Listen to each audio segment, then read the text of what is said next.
रामकृष्ण हरी सर्वांना. हा व्हिडिओ बनण्याचं किंवा टाकण्याचं एकच कारण आहे.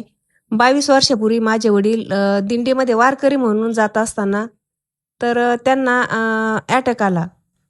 तर ते तिथंच मरण पावले. तिथं समाधी स्थळ बांधलेलं आहे.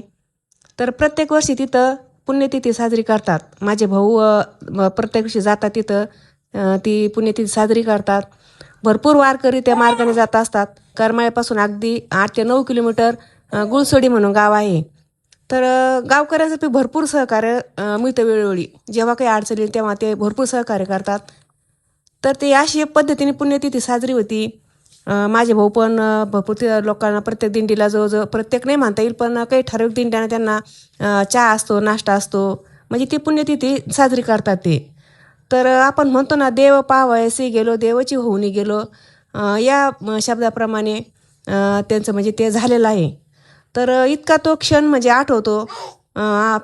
जेव्हा आपल्या दिंड्या निघतात तर ओढ लागते एक, की पुण्यतिथी आलेली जवळ, आपण जायला पाहिजे. माझं तर कधी नाही जाणं झालं. मी फर्स्ट टाईम गेले होते तो क्षण पाहण्यासाठी किंवा अनुभवण्यासाठी.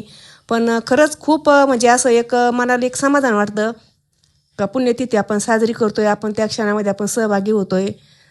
वारकरी हा शब्द खूप असं म्हणजे मनाला भिडणारा शब्द आहे पाहतो. या पद्धतीने त्यांची ही पुण्यतिथी साजरी केली जाते. प्रत्येक वर्षी असते 22वी पुण्यतिथी होती. चला ठीक आहे. रामकृष्ण हरी.